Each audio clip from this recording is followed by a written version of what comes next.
나의 삶을 디자인하다 목장 꾸미기. 오늘도 말씀으로 우리들의 삶을 멋지게 디자인해보는 것은 어떨까요? 첫 번째 디자인은 나의 삶을 통해 보는 유어 스토리입니다.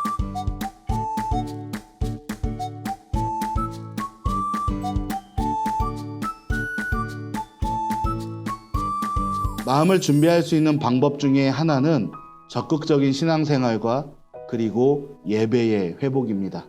가장 먼저 우리의 토요일 저녁 시간을 한번 생각해 보면 좋을 것 같아요. 평소 토요일에 여러분들이 자는 시간은 몇 시입니까? 아마 대부분 다음날 주일에 쉰다라는 생각에 일찍 잠자리에 들기보다는 평소에 공부하느라 하지 못했던 것들을 하면서 늦게 잠자리에 들 가능성이 있습니다. 밀린 유튜브도 봐야 하고 밀린 게임도 해야 할지도 모릅니다. 그리고 밤늦게 자면 다음날 일찍 일어나기가 너무 힘들죠. 그래도 교회는 가야 하니 어찌어찌 일어나서 교회에 오지만 비몽사몽입니다.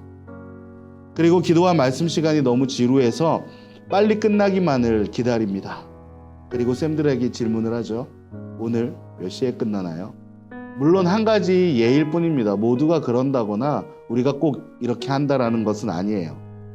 여기서 말하는 것은 이처럼 우리를 즐겁게 하는 활동 중에는 우리의 마음과 생각을 하나님께 집중하지 못하게 만드는 것들이 있다라는 겁니다. 그리고 하나님의 일에 냉담하게 만든다라는 거예요. 우리는 이런 것들을 조심해야 합니다. 말씀을 받는 것도 마찬가지겠죠. 나를 즐겁게 하는 것이 하나님께 집중하며 그 말씀을 받을 수 있게 하는지 아니면 방해하는지 그것은 본인이 가장 잘 알 것입니다. 우리가 말씀을 감사함으로 받아들일 수 있도록 마음과 몸을 쉬게 할 필요가 있는 것입니다. 우리도 사무엘처럼 주님 제가 여기 있습니다. 말씀하시옵소서 제가 듣겠나이다 라고 고백할 수 있는 우리 모두가 되기를 진심으로 소망합니다. 두 번째 디자인은 우리의 생각과 마음과 행동을 통해 보는 유어 미션입니다.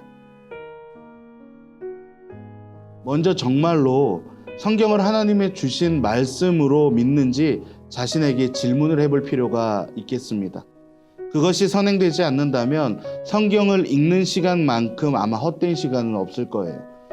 그렇게 질문을 하고 나서 정말 성경을 하나님이 주신 말씀으로 믿는다면서 읽지 않는 것은 아마도 첫째로는 읽는 것보다 내가 해야 할 일이 너무나 많을 것이고 두 번째는 아마 귀찮음 때문일 것입니다.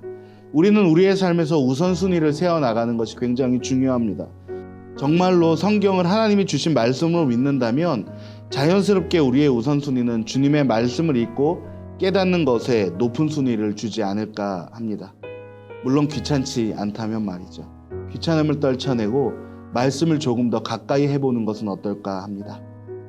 말씀을 내면화한다는 건 내가 들은 말씀을 내 것으로 만들고 그대로 실천한다라는 이야기입니다. 듣는 건 쉽습니다. 주일에 교회 오면 들을 수 있고요. 또 요즘은 유튜브나 다른 매체를 이용하면은 말씀을 너무나 쉽고 그리고 말씀을 너무나 은혜롭게 접할 수 있는 것은 사실입니다. 하지만 그것을 내 것으로 만들고 실천하는 것은 굉장히 어려울 수도 있습니다. 하지만 말씀을 듣는 것을 넘어서 내 안에 말씀을 내면하고 그것을 실천할 수 있다면 그리고 그 말씀을 내 것으로 만들 수 있다면 우리는 참된 그리스도인으로서 거듭날 수 있게 되는 것입니다. 사무엘은 평생을 하나님의 말씀, 진리를 이스라엘 백성에게 전하는 데 온 힘을 다하였습니다. 사무엘처럼 하나님의 말씀을, 진리를 세상 가운데 대변하고 선포하기 위해서는 먼저 하나님의 말씀을 내 삶 가까운 데 두어야 하고 그 말씀을 내 안에 내면화 시켜야 할 것입니다. 그리고 필요한 것은 바로 담대함입니다. 사무엘은 하나님의 말씀이라면 그것이 무엇이든지 기꺼이 사람들에게 전했습니다. 두려운 상황도 골라온 상황도 많이 있었을 거예요. 하지만 하나님이 함께 하신다는 진리를 알고 있던 사무엘은 담대하게 그 말씀들을 전하였습니다. 다시 한번 말하지만 먼저는 하나님의 말씀을 내 삶에 가까이 두는 것입니다.